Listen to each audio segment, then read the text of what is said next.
ওয়াল হায়াতা লিয়াবলুয়াকুম আইয়ুকুম আহসানু আমালা। রব্বুল আলামিন বলতেছেন, বান্দা এই দুনিয়ায় আমি তোমাকে পাঠাইলাম, এই দুনিয়ায় আমি তোমাকে দুনিয়ায় পাঠাইলাম পরীক্ষা করার জন্য। আমি দেখতে চাই তুমি আমলের দিক দিয়া বেশি অগ্রগণ্য না পদের দিক দিয়া বেশি অগ্রগণ্য। আমি দেখতে চাই বান্দা তুমি নেক আমল বেশি করে আসতে পারো না পদ আমল বেশি করে আসতে পারো। এই জন্য আমি আল্লাহ তোমাকে সময় দিলাম, অবকাশ দিলাম, ভয় দিয়ে দিলাম দুনিয়ায়। তুমি যাও দুনিয়ায়, দুনিয়ায় যায় আমি আল্লাহ রব্বুল আলামিনের গোলামি করো, কারণ আমি আল্লাহ হলাম মালিক আর তুমি হইলা গোলাম। আল্লাহ হলো মালিক, আমরা হলাম কি? গোলাম। আমরা হলাম তার গোলাম। আল্লাহ এই জন্য বলছেন আল্লাযী খালাকাল মাউতা ওয়াল হায়াতা। আল্লাহ বলেন আল্লাযী, আমি খালাকাল মাউত, আমি আগে সৃষ্টি করেছি মউত, আমি আগে মউত সৃষ্টি করেছি। এরপরে আল্লাহ তাআলা বলছেন ওয়া হায়াতা, এরপরে আল্লাহ বলেন আমি হায়াত সৃষ্টি করেছি। মউতের পরেই বলছেন আল্লাহ হায়াতের কথা, হায়াত সৃষ্টি করেছেন পরে। এরপর আল্লাহ তাআলা বলছেন আল্লাযী খালাকাল মাউতা ওয়াল হায়াতা লিয়াবলুয়াকুম আইয়ুকুম আহসানু আমালা। আমি দেখতে চাই বান্দা তুমি বেশি নেকির দিকে বেশি ধাবিত হও না পদের দিকে তুমি বেশি ধাবিত হও। এখন আমাদের অবস্থা তো শুধু পদের দিকে আমাদের নেশা। আল্লাহ তাআলার নেক আমল করতে হবে, আল্লাহ তাআলাকে সন্তুষ্ট করতে হবে, কবরের জিন্দেগিটাকে সুন্দর করতে হবে। এই দিকে কিন্তু দুনিয়ার মানুষের কোনো খেয়াল নাই। আমরা শুধু দুনিয়া দুনিয়া করতে করতে আল্লাহ তাআলাকে ভুলে যাচ্ছি, আল্লাহ তাআলার মহব্বত ভুলে যাচ্ছি, আল্লাহর হুকুমগুলোকে আমরা একে একে ছেড়ে দিচ্ছি। আমরা দুনিয়া থেকে আল্লাহ তাআলার ওই জগতের দিকেই তো প্রত্যেকটা দিনে আমরা কাইকে কাইকে আগাইতেছি, কিন্তু আমরা ওই জায়গায় যাওয়ার জন্য যেই মাল সামানাগুলো দরকার, ওই জায়গায় যাওয়ার জন্য যেই সামানা দরকার, ওই জায়গায় যেই জিনিসে আমাকে কবরে শান্তি দিবে, ওই জায়গায় যেই জিনিস আমাকে আরাম দিবে, সুখ দিবে, আমার কবরের বিছানাটা যেই জায়গায় শান্তির বিছানা হবে, এই জন্য কিন্তু আমাদের কারো চিন্তা নাই। আমরা কেউ কিন্তু সেই দিকেই চিন্তাই করি না। কারণ আজকে আমি আছি, আগামীকাল হয়তো শুনতে পাবেন, কিছুক্ষণ পরেই আমার জন্য মাইকিং হতে পারে, অমুকে নাই, কি বলেন, হতে পারে কিনা? হতে পারে, কারণ হায়াতের কোনো গ্যারান্টি নাই। কারণ এমন একটা জগতে আমরা পাড়ি দেব যেই জগতের গ্যারান্টি আছে। এই দুনিয়ার জগতের একটা মুহূর্তের গ্যারান্টি আমাদের কারোই নাই, আমাদের কারোই এক মুহূর্তের গ্যারান্টি নাই। কেউ আমরা একটা সেকেন্ড এই দুনিয়ায় বেঁচে থাকবো এর গ্যারান্টি আমরা কেউ দিতে পারি না। কারণ আমরা প্রত্যেকটা মুহূর্তে আমরা আল্লাহর দিকে অগ্রসর হইতেছি, অথচ আল্লাহ তাআলার দিকে অগ্রসর হলে যেই জিনিসগুলো আমাদের দরকার, সবচাইতে বেশি দরকার হলো আমাদের নেক আমল। আমি আপনি যখন আপনার লাশটাকে আমি যখন এখন জীবিত, আমাকে কেউ লাশ বলে না। একটু পরে যখন আমার নাকের বাতাসটা বন্ধ হয়ে যাবে, সবাই বলবে লাশটা কোথায়? আপনার আদরের সন্তানেরাও বলবে লাশটা কোথায়? যেই বিছানার উপর আপনি দুনিয়া থেকে বিদায় নিলেন, যেই বিছানাটা আপনি এত পয়সা খরচ করে বানালেন, এখন আপনার মৃত্যু হয়ে গেছে, সন্তানেরা বলবে তাড়াতাড়ি করে লাশটা নামায় দাও, স্ত্রী বলবে তাড়াতাড়ি করে লাশটা নামায় দাও, কারণ এই বিছানার উপর আগামীকাল আমার সন্তান শুইবে, এই রাতের বেলা আমার আদরের সন্তানেরা শুইবে। সন্তান এই লাশটা যদি তাড়াতাড়ি না নামাও, আমার সন্তানেরা ভয় পাবে রাতের বেলা ঘুমের। অথচ এই সন্তানের জন্য মা বাবা কি না করেছে বলেন তো? মা বাবা আমাদের জন্য কি না করেছেন, সবাই করে গেছেন। আজকে খালি হাতে 4 হাত পায়ে তিনি রওনা করছেন আল্লাহর দিকে, 4 হাত পায়ে তিনি রওনা করছেন বারজাকের দিকে, কবরের জগতের দিকে। অথচ এই লোকটা এখন যতক্ষণ জীবিত ছিল কেউ তাকে বিছানা থেকে নামাইতে পারে না। যখনই তিনি লাশ হয়ে গেলেন, সাথে সাথেই মানুষের বলো, কত মানুষ কত স্বার্থপর, চিন্তা করেন মানুষ কত বড় স্বার্থপর। আপনার যত বেশি অসুস্থতা নিয়েই আপনি বিছানায় শুয়ে থাকেন, কেউ আপনাকে বিছানা থেকে নামাবে না। কি বলে নামাবে? কেউ আপনাকে বিছানা থেকে নামাবে না। কিন্তু যখনই আপনার নাকের বাতাসটা বন্ধ হয়ে গেছে, সাথে সাথে আপনাকে লাশ বলা হয়েছে। বলা হয় গায়ে যে কাপড় গেঞ্জিগুলো আছে খুলে ফেলো, নাকে স্বর্ণ দেওয়া আছে, গলায় চেন দেওয়া আছে, কানে বালা দেওয়া আছে, হাতে ছুরি দেওয়া আছে, বলে তাড়াতাড়ি করে খুলে ফেলো, তাড়াতাড়ি করে খুলে ফেলো। কারণ একটু পরে লাশটা শক্ত হয়ে গেলে আর কিন্তু এইগুলান কার্টন ছাড়া খোলা যাবে না। কি বলেন? এইরকম বলে কি বলে না? বলেন বলে কিনা? তাড়াতাড়ি করে বিছানা থেকে নামায় দাও। ও মাসুম মানুষ, চিন্তা করেন, এখন আপনার গায়ে শক্তি আছে, আপনি যা ইচ্ছা তাই করতে পারেন। কিছুক্ষণ পরে যখন আপনাকে চার পায়া পালকিতে করে যখন ঘর থেকে বের করে দেওয়া হবে, 2-3 জনে ধরে যখন আপনাকে পাজা খুলে করে যখন ঘর থেকে নামায় দেওয়া হবে, চার পায়া খাটের উপর আপনাকে গরম পানি দিয়া, বড়ই পাতা দিয়া, সাবান দিয়া জনমের মতন গোসল করাইয়া দেওয়া হবে। মনে হয় যেন আপনি জীবনেও গোসল করেন নাই, মনে হয় এরকম গোসল আপনাকে ঢলে ঢলে করানো হবে। বলেন, ওই জায়গায় ওই অবস্থায় আমাদেরকে যাওয়া লাগবে কিনা? এই পরিস্থিতির শিকার আমাদের প্রত্যেকটা মানুষের হতে হবে কিনা? হবে। প্রত্যেকটা মানুষকে ওই পরিস্থিতির শিকার হতে হবে। ওখান থেকে যদি আপনি চিন্তা করেন, আপনি এখন শরীর স্বাস্থ্য ভালো আছে, কিছুক্ষণ পরে খারাপ হয়ে যাবে, কিছুক্ষণ পরে যখন লাশ হয়ে যাবেন, তখন আর কেউ আপনাকে জিগাবে না। সবাই বলবে তাড়াতাড়ি করে কবরস্থ করো, তাড়াতাড়ি করে কবর খুঁড়তে যাও। একদল চলে যাবে কবর খোঁড়ার জন্য, একদল চলে যাবে বাঁশ কাটার জন্য, আর একদল কলা গাছের বরফ কাটার জন্য, কেউ বা চলে যাবে বাজারে কাপড় আনার জন্য, কেউ বা আতর গোলাপ নিয়ে আসবে, কেউ বা নিয়ে আসবে তাকে শেষ বিদায় দেওয়ার জন্য যে সামগ্রীগুলো লাগে ওইগুলো নিয়ে আসবে। কেউ বা মাইকিং এ ব্যস্ত থাকবে, কেউ বা বলতে থাকবে, আহারে এই লোকটা কিছুক্ষণ আগে এত শক্তিশালী ছিল, এই লোকটা এত প্রভাব প্রতিপত্তি ছিল, এখন আর নাই। মাইক থেকে আওয়াজ আসতেছে, অমকে নাই, অমকে নাই। এই যে গরম, এটা তো কোনো গরমই না। আমরা এই গরমটাকেই যদি গরম মনে করি, যেই জগতে আমরা যাব, যেই জগতে গরমের কারণে পায়ের নিচের মাটিগুলো তামা হয়ে যাবে। সূর্যটা এখন উপরের দিকে আছে, এই সূর্যটার 12টা মুখ যখন আল্লাহ উল্টায় দিবেন, সেই সময় তো গরমের মধ্যে দাঁড়ায় থাকতে হবে কি হবে না?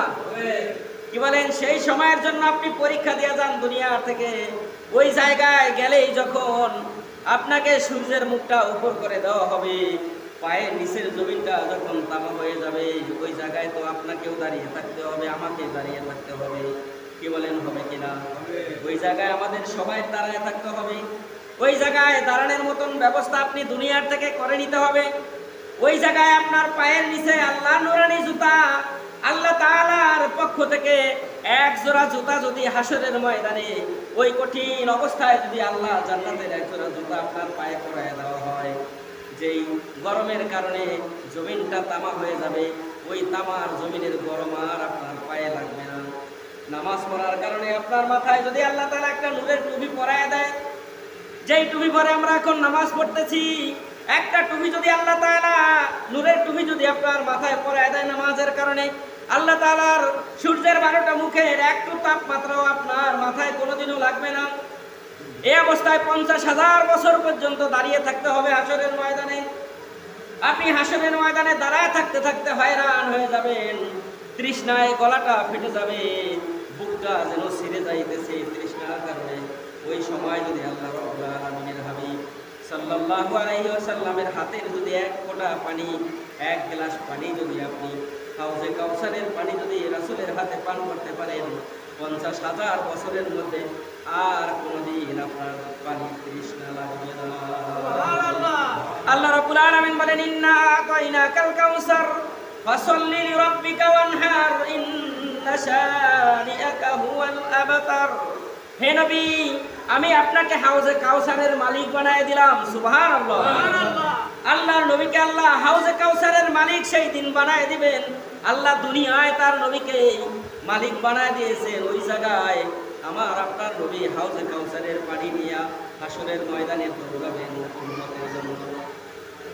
উম্মতের ধারে ধারে দৌড়াবেন আর বলবেন, উম্মত, এই যে হাউজে কাউসার তোমাদের জন্য আমি নিয়ে আসছি, আসো। ও ইমানদার, হাউজে কাউসার পান করার জন্য আসো। আল্লাহর নবী সাল্লাল্লাহু আলাইহি ওয়াসাল্লামের হাত থেকে সেই দিন আল্লাহর নবীজি নিজে তার ইমানদার উম্মতদেরকে হাউজে কাউসারের পানি পান করায়া দিবে।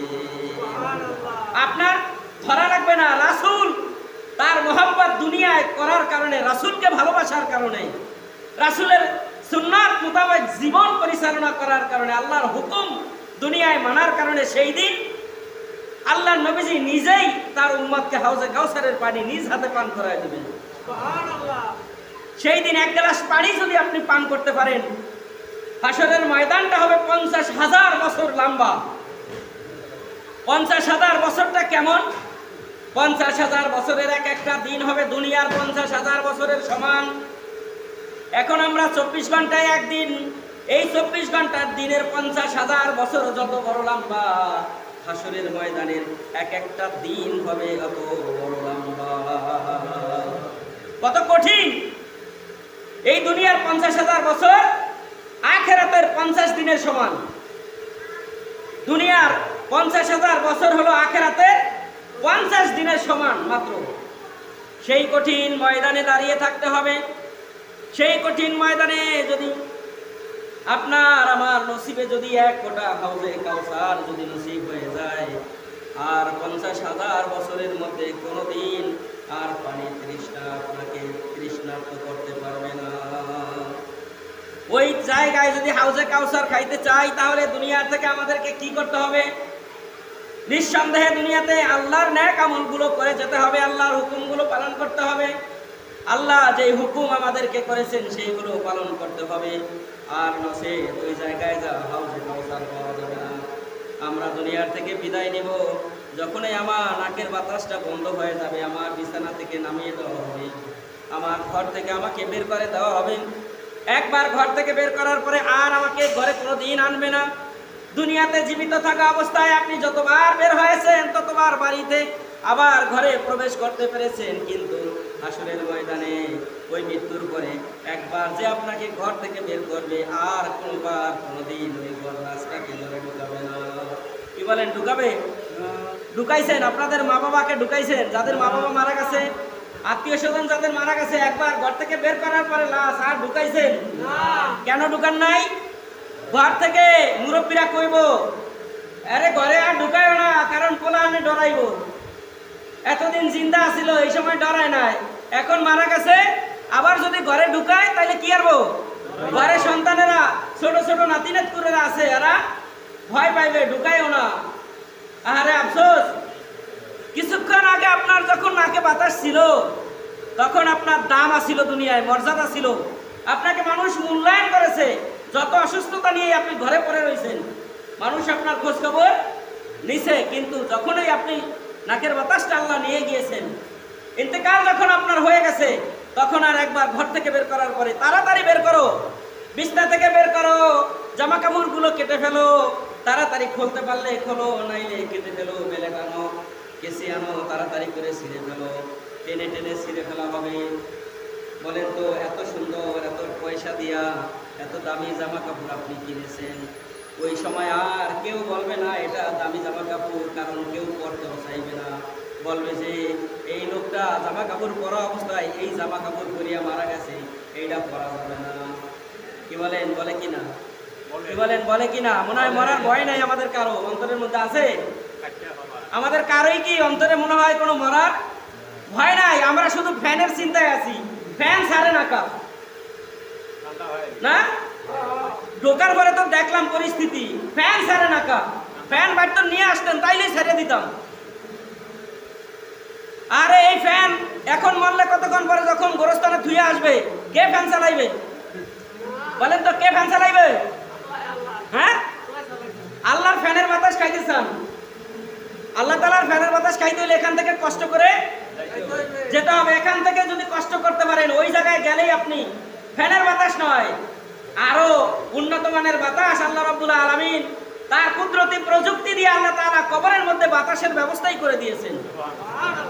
আপনাকে যখন আমাকে ঘর থেকে কান্দে করে কালেমা পড়তে পড়তে যখন নিয়ে যাওয়া হবে গোরস্থানে, গোরস্থানে যখন তিনজনে ধরে আমাকে যখন কবরে রাখা হবে, বলা হবে বিসমিল্লাহি ওয়া আলা মিল্লাতি রাসূলিল্লাহ, আল্লাহর নামে রাসূলের দলে উঠায় দিলাম। আল্লাহর নাম নিয়ে রাসূলের দলে উঠায় দিলেন। ও মানুষ শোনেন, আপনি দুনিয়ায় রাসূলের আল্লাহর হুকুম মানলেন না, আল্লাহর দলে ছিলেন না, রাসূলের কথা আপনি মানেন নাই, রাসূলের আদর্শ জীবনে ধারণ করেন নাই, রাসূলের কথা আপনার গায়ে ছিল না, রাসূলের জবান, রাসূল যেভাবে কথা বলেছেন ওইভাবে ওই জবান দিয়ে আপনি কথা বলেন না, রাসূলের সুন্নাত আপনার দেহের মধ্যে ছিল না। কবরে নামার মতো নামার সময়, আমাকে কবরে নামানোর সময় মানুষেরা বলবে বিসমিল্লাহি ওয়া আলা মিল্লাতি রাসূলিল্লাহ। আল্লাহ তাআলা বুঝি আমার মতন একটা নোংরা, একটা লাশ, একটা পচা একটা জিনিসকে আল্লাহ ওই জায়গায় গ্রহণ করবেন তার রাসূলের দিয়া? বলেন করবেন? করবে না, করবে না, করবে না, কোশ্চিন কালেও করবে না। যদি মৃত্যুর সময় আপনার আমার জবানে যদি জারি থাকে লা ইলাহা ইল্লাল্লাহু মুহাম্মাদুর রাসূলুল্লাহ, এই কালেমা যদি পড়তে পড়তে ঈমান নিয়ে যদি মরতে পারেন, আল্লাহ নবী বলছেন লা ইলাহা, যেই ব্যক্তির শেষ কালেমা হবে লা ইলাহা ইল্লাল্লাহ, আল্লাহর নবীজি পরবর্তী শব্দেই বলেছেন ফাদাখালাল জান্নাহ, ওই ব্যক্তির জন্য আল্লাহ রাব্বুল আলামিন জান্নাত ওয়াজিব করে দিয়েছে। সুবহানাল্লাহ। যার শেষ কালেমাটাই হবে লা ইলাহা ইল্লাল্লাহ, তার জন্য রাসূল ঘোষণা দিয়েছেন, আল্লাহ বলেছেন ফাদাখালাল জান্নাহ, ওই ব্যক্তির জন্যই আমার জান্নাত রেডি। কিন্তু এই দুনিয়ার থেকে ওই জায়গার জান্নাতটা সুন্দর করার মতন কাজ যদি না করে যান, ওই জায়গায় যাওয়ার পরে যখনই বলা হবে বিসমিল্লাহি ওয়া আলা মিল্লাতি রাসূলিল্লাহ, আপনার লাশ গ্রহণ করা হবে না, আপনার লাশটা ধুয়ে দেওয়া হবে, কবরের মধ্যেই পড়ে থাকবে। সবাই যখন চলে যাবে, কবরে রাখার পরে যখন চার দেওয়া হবে, উপরে বরফের পাতা দেওয়া, কলা গাছের পাতা অথবা চাটাই দেওয়া হবে, অথবা কোনো পলিথিন দেওয়া হবে, অথবা কোনো কিছু দিয়া আপনার কবরটা ঢেকে দিয়া এরপরে মাটি দেওয়া যখন শুরু করবে, বলা হবে মিনহা খালাকনাকুম ওয়া ফিহা নুঈদুকুম ওয়া মিনহা নুখরিজুকুম তারাতান উখরা। আমরা কি বুঝলাম? আমরা শুধু বললাম মিনহা খালাকনাকুম বলে এক মুষ্টি মাটি দিলাম, কি বলেন দেই কিনা? মিনহা খালাকনাকুম বলে এক মুষ্টি মাটি কবরে গড়ায় দিলাম। এরপর বললাম মিনহা নুখরিজুকুম ওয়া মিনহা নুঈদুকুম বলে আরেক মুষ্টি দিলাম। এরপরে বললাম মিনহা নুখরিজুকুম তারাতান উখরা বলে আরেক মুষ্টি মাটি দিলাম। কি বললাম আর কি পড়লাম? কি বুঝলাম আর কি দিলাম? কোনো কিছুই বুঝলাম না, কারণ হুজুরা ওই দাঁড়ায় দাঁড়ায় বলে মিনহা খালাকনাকুম ওয়া ফিহা নুঈদুকুম ওয়া মিনহা নুখরিজুকুম তারাতান উখরা। তারা বলতেছিল, আমিও তাদের সঙ্গে সঙ্গে বলছি আর মাটি দিছি, অথচ কিছুই বুঝি নাই। আল্লাহ কি বলছেন? মিনহা খালাকনাকুম, ও বান্দা এই মাটি থেকে তোমাকে বানাইছি আমি। কোন মাটি থেকে বানাইছে? আল্লাহ বলতেছেন যেই মাটিতে তোমাকে রাখতেছি এই মাটির মধ্যেই, এই মাটি থেকেই তোমাকে বানাইছি বান্দা। মিনহা খালাকনাকুম ওয়া ফিহা নুঈদুকুম, এই মাটি থেকেই তোমাকে আবার উঠানো হবে। এই মাটির মধ্যেই, এই মাটি দিয়ে বানাইছি, এই মাটির মধ্যেই তোমাকে রাখলাম। ওয়া মিনহা নুখরিজুকুম তারাতান উখরা, আবার হাসরের ময়দানে ওঠার জন্য, আল্লাহর সামনে যাওয়ার জন্য তোমাকে এই মাটি থেকে আবার উঠানো হবে। হবে কিনা? হবে। কে বলতেছেন? আল্লাহ। আল্লাহ বলতেছেন বান্দা এই মাটি থেকে বানাইলাম, আবার এই মাটির মধ্যে আমি তোমাকে রেখে আসলাম, আবার এই মাটির থেকেই তোমাকে আবার উঠানো হবে। এইভাবে আল্লাহ বলবেন। এই বলে আমরা মাটি দিয়ে দিলাম। সকল মানুষ যখন চলে গেল কবরস্থান থেকে, আল্লাহ দুইজন ফেরেশতা পাঠিয়ে দিলেন কবরে। কবরে আসলো, আয়েশা আমাকে বসানো হবে কবরের মধ্যে, আমাকে বসাইয়া বলা হবে, আমাকে প্রশ্ন করা হবে, তিনটা প্রশ্ন করা হবে, মান রব্বুকা ওয়া মান দীনুকা ওয়া মান নাবিয়ুকা। ও বান্দা, আমার রব্ব তোমার রবকে। আমরা খালি কথাই বলি, আহারে আফসোস, আমরা মনে হয় মরবো না, আমরা মনে হয় আমাদেরকে মনে হয় আল্লাহ তাআলা দুনিয়াতে রাখার জন্য মনে হয় বানাইছে, তাই না? মসজিদে ঢোকার পর থেকে শুধু কথা আর কথা, আল্লাহর দুনিয়ার কথা, সমস্ত কথা হবে বাইরে। মসজিদের ভিতরে দুনিয়ার কোনো কথাবার্তা বলা কি হারাম? দুনিয়ার কথাবার্তা আল্লাহর ঘর মসজিদে বসে বলা কি হারাম? হারাম, ডাইরেক্ট হারাম। পায়খানা যেরকম হারাম, এরকম কথাবার্তা বলা মসজিদের মধ্যে, দুনিয়াবি কথাবার্তা বলা ওই রকম হারাম। আমরা তারপরও দুনিয়ার আল্লাহর ঘরের মধ্যে আইসা আল্লাহর সামনে বেয়াদবি শুরু করে দেই, কথা বলতে থাকি। ওই ধারে কোরআনের কথা চলতেছে, হাদিসের কথা চলতেছে, আল্লাহর কথা, রাসূলের কথা, আর আমরা দুনিয়ার কথা। আমরা কি মোস্তান হয়ে গেছি? মনে হয় না আল্লাহর সামনে মোস্তানি চলে? কথা বলেন না, আল্লাহর সামনে মোস্তানি চলে? ওই জায়গায় যান, পানের চড়ে সব আড্ডি গুটি এক জায়গায় করে ফেলবে। কবরে যান, ইমান নিয়ে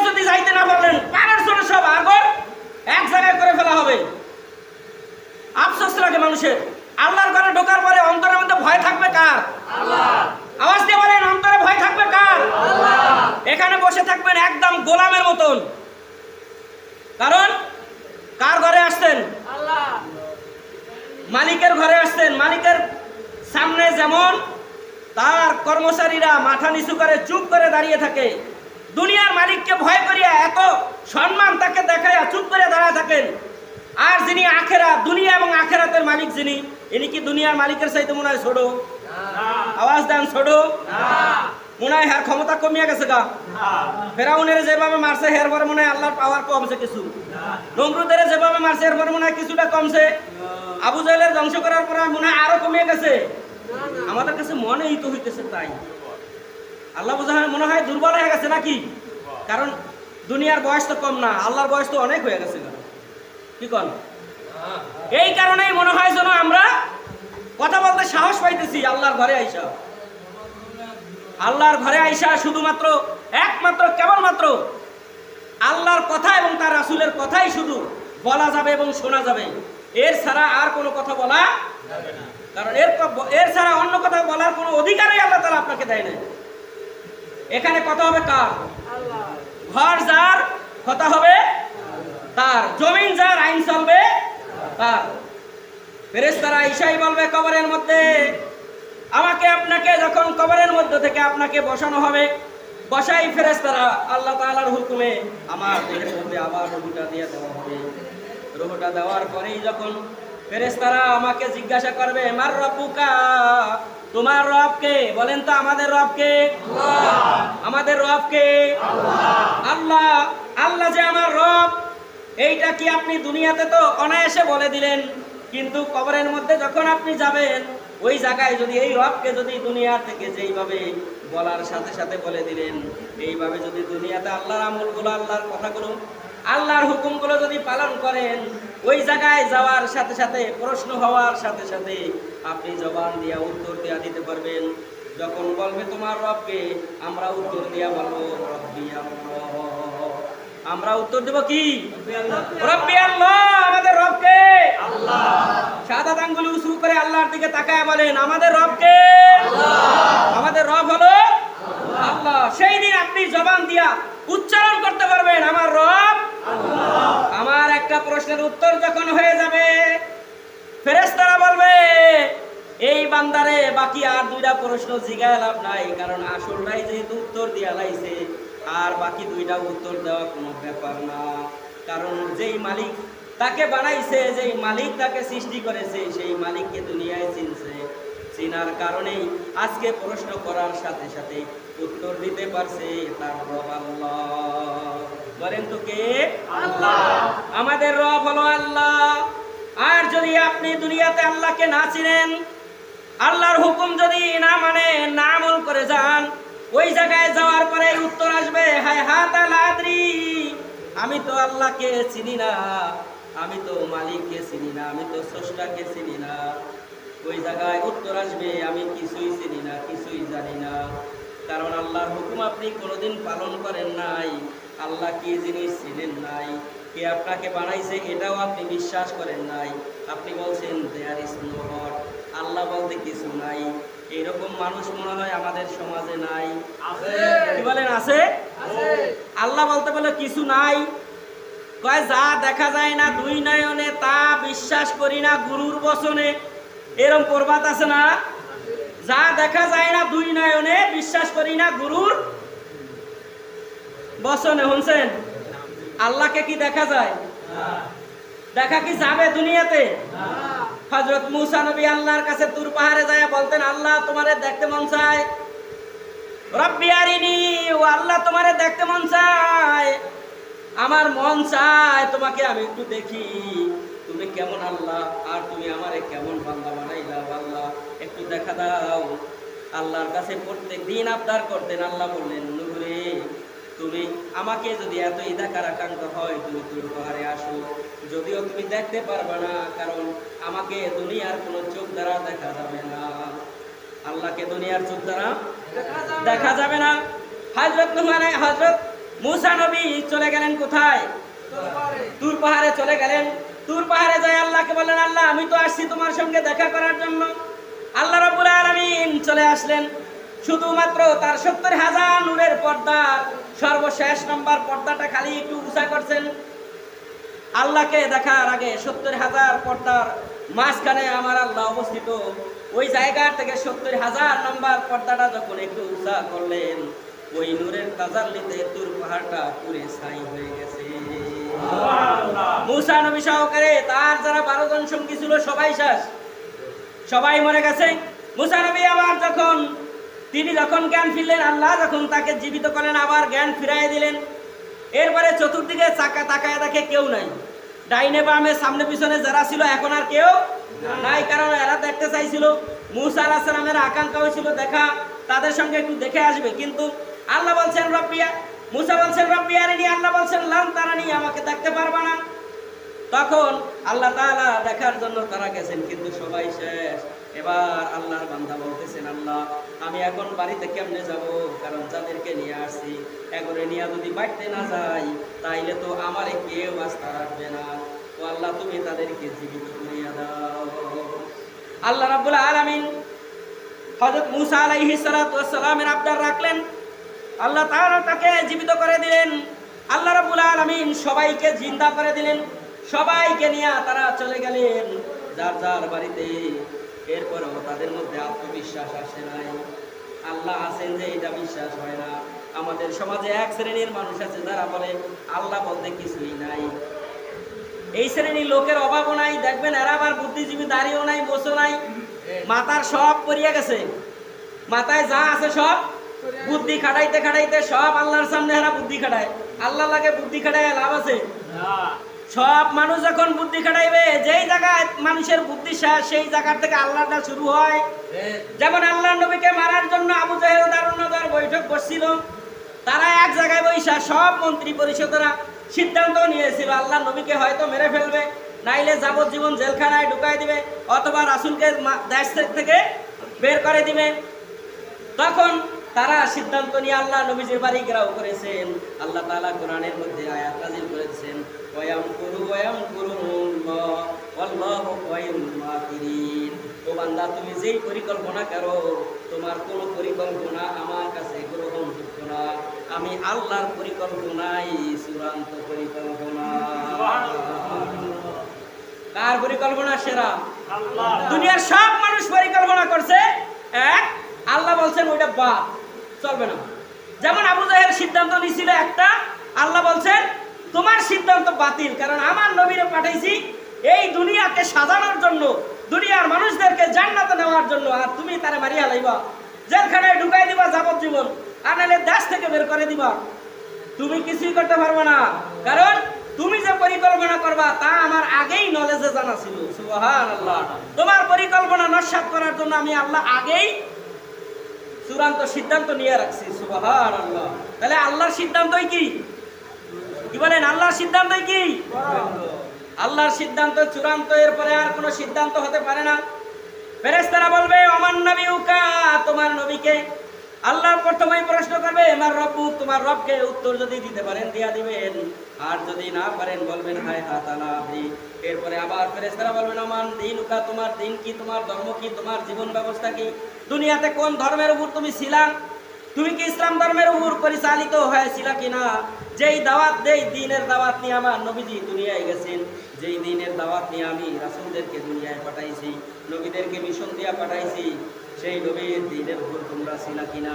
যদি দুনিয়াতে দ্বীনের উপর চলতে পারেন, চলে যেয়ে থাকেন, ওই জায়গায় উত্তর দিবেন, ওই জায়গায় উত্তর দিতে পারবেন দীনুল ইসলাম। আমার আপনার দ্বীনের নাম কি? ইসলাম। আওয়াজ দিয়ে বলেন তো, আমাদের ধর্মের নাম কি? ইসলাম। আমাদের ধর্মের নাম হলো ইসলাম। আর আল্লাহ বলছেন ইন্নাদ দীনা ইনদাল্লাহিল ইসলাম, আমার কাছে একমাত্র শুধুমাত্র কেবলমাত্র মনোনীত ধর্মের নামই হচ্ছে ইসলাম।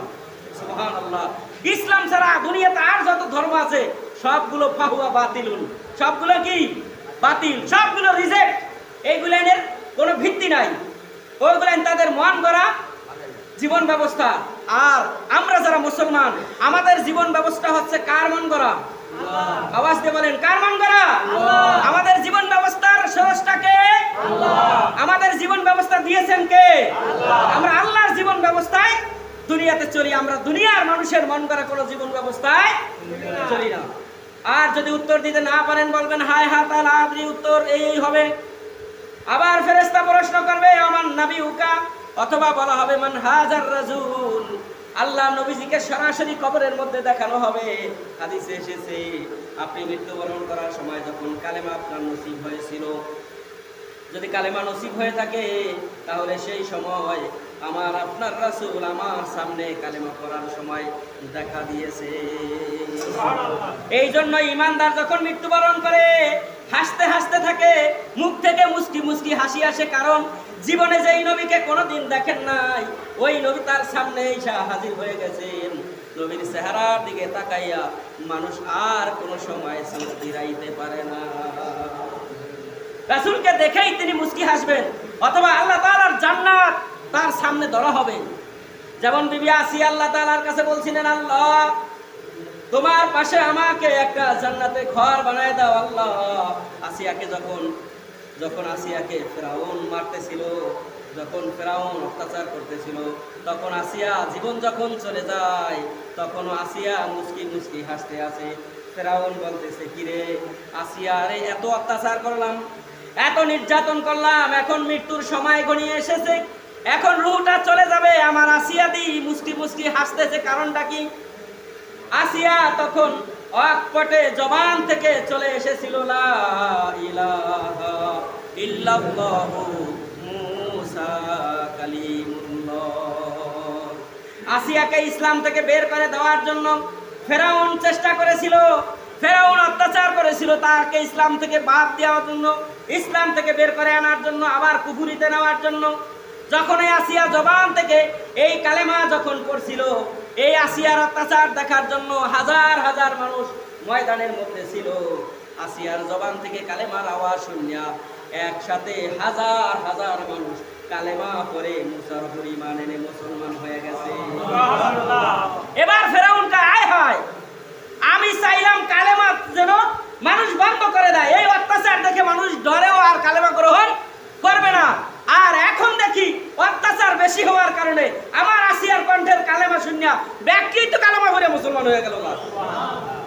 সুবহানাল্লাহ। কারিশমা কার? বলেন তো কারিশমা কার? আল্লাহর। আল্লাহ তাআলা কি ইসলামকে ধ্বংস করার জন্য দুনিয়াতে পাঠাইছেন? আল্লাহ তো ইসলামকে বলন্দিত করার জন্য, দুনিয়াতে প্রতিষ্ঠা করার জন্যই তো পাঠাইছেন। ওই সময় বলা হবে ওমান নাবিউকা, তোমার নবীকে। তখন এই বান্দা বলবে, যদি ঈমান নিয়ে মারা যায়, বলবে নাবিয়ুনা মুহাম্মাদুর রাসূলুল্লাহ। আমার আপনার নবীর নাম কি বলেন তো? কি নাম? আমার আপনার নবীর নাম কি? মুহাম্মাদুর রাসূলুল্লাহ সাল্লাল্লাহু আলাইহি ওয়াসাল্লাম। এই যে সাল্লাল্লাহু আলাইহি ওয়াসাল্লাম বললেন, এজন্য আপনার উপকার কি হয়েছে জানেন? আল্লাহ রাব্বুল আলামিন তার হাবিবের মাধ্যমে জানায় দিতেছেন, আমার রাসূলের উপরে একবার যদি কেউ দুরূদ পড়ে, একবার দুরূদ পড়লে আমলনামা থেকে 10টা গুনাহ বাদ হয়ে যায়। 10টা গুনার জায়গা খালি হইলে 10টা নেকি আল্লাহ ওই জায়গায় দিয়া ভরপুর করে দেন। আল্লাহ দুনিয়াতে 10টা মর্যাদা দেন, আবার আখিরাতে আল্লাহ তাআলা 10টা মর্যাদা দিয়া বান্দাকে maaf করে জান্নাত দিয়া দিবে। এই হলো শুধুমাত্র সাল্লাল্লাহু আলাইহি ওয়াসাল্লাম বললেন রাসূলের উপর এই একটা মাত্র বাক্য শুধু আপনি উচ্চারণ করলেন, বিনিময়ে আল্লাহ তাআলা আপনার আমার আমলনামায় ঈমান নিয়ে মরার কারণে দুনিয়াতে 10টা সম্মান দিবেন, 10টা গুনাহ maaf করাবেন, 10টা নেকি আল্লাহ দিবেন, আখিরাতে 10টা মর্যাদা দিয়ে আল্লাহ তাআলা আপনাকে জান্নাত দিয়ে দিবেন। তাইলে আমরা যেই জগতে রওনা করতেছি, ওই জগৎটা বড় ভয়াবহ জায়গা। ফেরেশতার সামনে যখন আমি প্রশ্নের জবাবগুলো দিয়ে দিব, ফেরেশতারা আল্লাহর কাছে রিপোর্ট করবে, আল্লাহ তোমার বান্দাকে যা জিজ্ঞাসা করছি তাই উত্তর দিয়া দিছে। আল্লাহ তাআলা তখন বলবেন, ও আমার ফেরেশতারা শোনো, আমার বান্দার চোখের দৃষ্টি যত দূর পর্যন্ত যায়, আমার বান্দার কবরটাকে তোমরা অত বড় বানায়া দাও। আর আমার জান্নাতের ফরাশ বিছানাগুলো, আমার জান্নাতের জাজিমগুলো আমার বান্দার পিঠের নিচে বিছায়া দাও। কবরের মধ্যে জান্নাতের বিছানা দেওয়া হবে, জান্নাতের ফলগুলো চলে আসবে, জান্নাতের নিয়ামতগুলো আল্লাহ তাআলা কবরের মধ্যে দেয়া দিবেন। আর যদি উত্তর দিতে না পারেন, ওই জায়গা এমন শুরু করা হবে, এমন চিকন হয়ে যাবে, কবরের এক প্রান্তের মাটি এত জোরে ঠাসা মারা হবে, আপনার এই দেহটাকে একেবারে ময়দার মতন পিষিয়ে দেওয়া হবে। বড় কঠিন জায়গা, সাপ বিচ্ছুর ভাত হয়ে যাবে আপনার কবরটা। আপনার কবরটা ঈমান না থাকার কারণে জাহান্নামের একটা টুকরা হয়ে যাবে। এই আযাবটা কিয়ামত পর্যন্ত আপনার উপর চলতেই থাকবে, অনবরত চলতেই থাকবে। আর যদি জান্নাতের একবার নেয়ামত কবরে যদি পেয়ে যান, এই কবরে একবার জান্নাতের নেয়ামত পাওয়ার কারণে কিয়ামতে বিচার পর্যন্ত আর কোনোদিন আপনি কষ্ট চোখেও দেখবেন না। কষ্ট কি জিনিস? তাই আমরা ওই জায়গায়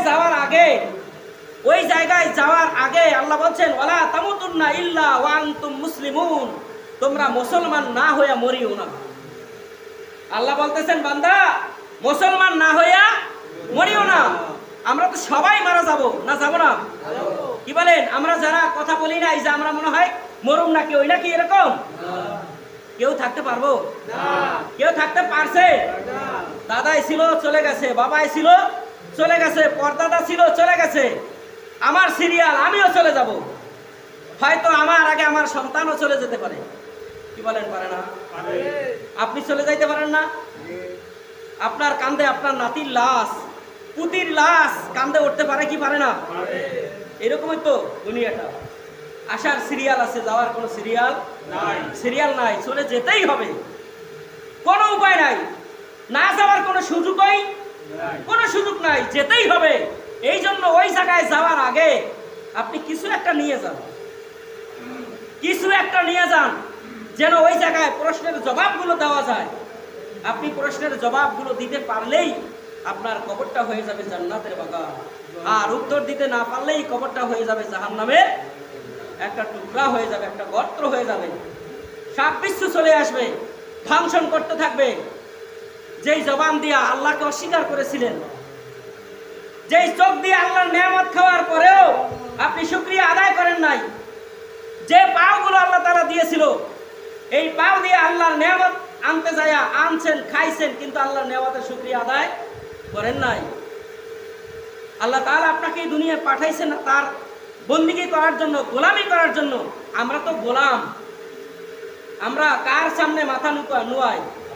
দুনিয়াতে একমাত্র মানুষ আল্লাহর সামনেই মাথা নোয়াবে, এর ছাড়া আর কোনো মানুষের সামনে মাথা নোয়াবে হবে না। কারণ আল্লাহ ব্যতীত অন্য কারো সামনে মাথা নত করা কি? শিরকি। কারণ আল্লাহ বলছেন, ইন্না শিরকা লা যুলমুন আযীম, শিরক হচ্ছে সবচাইতে মস্ত বড় গুনাহ। আপনি কোনো ইবাদত করেন নাই, মনে করেন আপনি দুনিয়াতে রোজা রাখেন নাই, নামাজ পড়েন নাই, হজ করেন নাই, যাকাত দেন নাই, কিন্তু আল্লাহ রাব্বুল আলামিনের সামনে কোনোদিন অন্য কাউকে শরীক করেন নাই, মনে করেন নাই যে আল্লাহর সমান বুঝি আরো কিছু আছে, থাকলেও থাকতে পারে। এই বিশ্বাস আপনার অন্তরের মধ্যে ছিল না। আল্লাহ বলেন, আমি আমার বান্দা আমার ইবাদত না করার কারণে, যেহেতু আমার সঙ্গে সে শরীক করে নাই, কোনো অংশীদারিত্ব নির্বাচন করে নাই, আমার সমকক্ষ কাউকে ভাবে নাই, এই জন্য আমি আল্লাহ খুশি হয়ে তাকে মাফ করে দিলাম। আল্লাহ পারে কি পারে না? কারণ আল্লাহ তাআলা বলেন, কুল হুয়াল্লাহু আহাদ, হে নবী বলেন আমি আল্লাহ, আল্লাহুস সামাদ, আমি কারো মুখাপেক্ষী না। আল্লাহ কারো মুখাপেক্ষী? আল্লাহ কারো মুখাপেক্ষী নয়। আল্লাহুস সামাদ, লাম ইয়ালিদ ওয়া লাম ইউলাদ, আল্লাহ কাউকে জন্ম দেয় নাই, কারো থেকে জন্ম নেয় নাই। ওয়া লাম ইয়াকুল লাহু কুফুয়ান আহাদ, আর আল্লাহর সমকক্ষ আকাশেও কেউ নাই, জমিনেও কেউ নাই। আছে? আল্লাহ